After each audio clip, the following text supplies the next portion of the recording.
Games are fun. It's something that a wide amount of people have played. Pretty self-explanatory. Each game falls under their own genres of category. Outlast, it's a survival game. TF2 is an online first-person shooter. FIFA can eat shit, and a game like Cuphead is indie. Indie games hold a special place in my heart, not because I like supporting the small creators, who actually does, but because of how different they are to other games. Now, I've compiled a list of indie games that I enjoy and think that everyone should give a try. The most expensive on this list goes up to $20, so if you really like it, you could splash some cash or find alternate ways. Armored Head is a pretty simple game. There's no heavy backstory to it. You play as a gladiator-styled character in the one open arena fighting through waves. Every now and then, new enemies will appear, each harder than the last, and every now and then, a new weapon will come into play for you to use. Now, there are other things to use to your advantage. There are different types of cubes that will spawn where ammo is dumped. Some explode, some do certain amounts of damage holding durability, some freeze the enemy, etc. Also, the character can pick up different items. Health, which is self-explanatory, coins, which allows you to build turrets and purchase other items, a blue item, which I'm not too sure what it is, but it allows you to slow down time temporarily, and then an orange item, again not entirely sure what it is, but allows you to do a dash feature, as there is no proper sprint or high jump, so a dash replaces that. There are also collectibles around the arena. The creator of the game is called Igor Rezanov. So far up to this point, he's made 2 games, Armored Head and Fibrillation HD. Not much information is said about him, but he has a Discord server and a Twitter account discussing his games, other games, and usual Twitter talk. Armored Head is listed on Steam for $7.50 AUD. Swords with Sauce. With it being a vastly simple game, it was released to the public before completion, so it doesn't hold much to it. The game is simple. You pick a different weapon wheel, being able to customize it and going to different locations to fight with random sprites, with a certain amount every level. It still holds good customization though, surprisingly. There's stealth, or not stealth. That's about all the game alterations there are, but the creator, Diatomic Games, added customization within their weapons. You could have variations between a grappling hook, bow and arrow, toxic grenades, the whole lot. Not a lot of information on Diatomic Games exists besides the fact that they made this game. Swords with Sauce is listed on Steam for $4.50 AUD. Cyberhook, much like many of the games on this list, is incredibly simple, holding similarities to games like Cluster Truck and A Story About My Uncle. You simply grapple on the blue and yellow floating shapes and avoid the red and destroying the green ones. It sounds simple, but alongside this, it carries what causes faults. It's difficult in its simplicity. It was developed by Blazing Stick, currently working on another game, Abyssal Fall, which is looking promising, however the polar opposite to what Cyberhook is.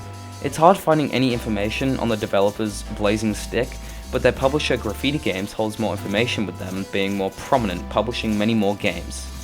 Cyberhook is listed on Steam for $21.50 AUD, and constantly sways during sales. Tiny Folks is an incredibly simple game, however holding challenge, strategy, and difficulty towards it simultaneously. In Tiny Folk, you form a group of explorers or adventurers, and you fight your way through different areas, holding different types of enemies and different difficulties, with the boss blocking the exit of each.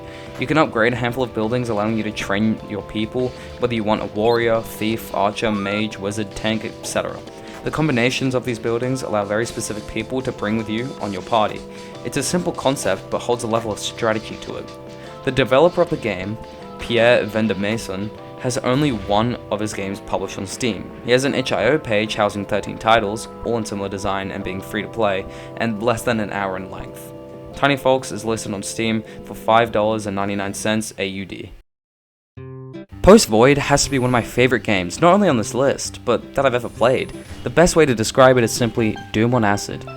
The game is simple. Run through a labyrinth with warping walls, trippy enemies, and a weird environment, killing anything standing in your way to make sure that the time that is your life doesn't end.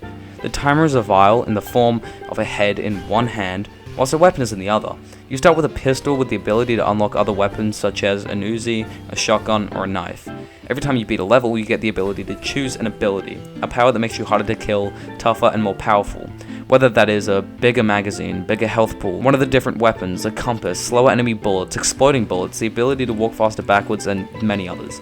The game's goal is to run, slide, and shoot your way to the next level, with the level changes introduced through a blue portal in an out-of-place forest at the end of each level. YCJY Games both produced and developed the game, also having 2 other games on their Steam page, being Sea Salt and The Aquatic Adventure of the Last Human. both of which contain DLCs and a more defined story to them than Post Void offers. Post Void is listed on Steam for $4.50 AUD. Everyone and their mothers has heard or played Superhot. It's amazingly popular and rightly so.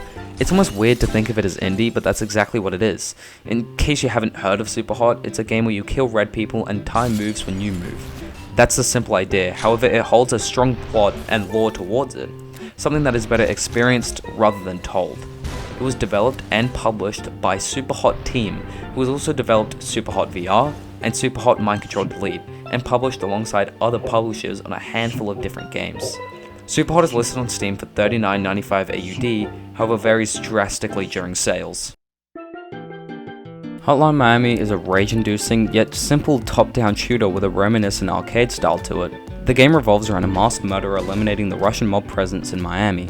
That's the simple idea of the game, but the story and plot holds a lot more weight to it, with introductions to many characters holding vital meaning to the game. There are many playstyles to the game depending on the mask you choose and your specific weapon that you wield.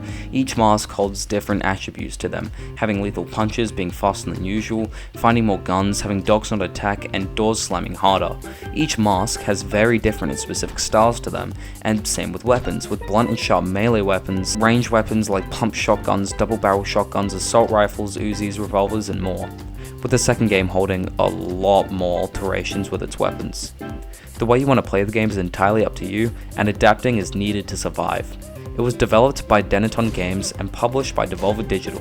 Denaton Games is primarily known for Hotline Miami and other side projects holding next to no popularity, which isn't to say that those are bad games.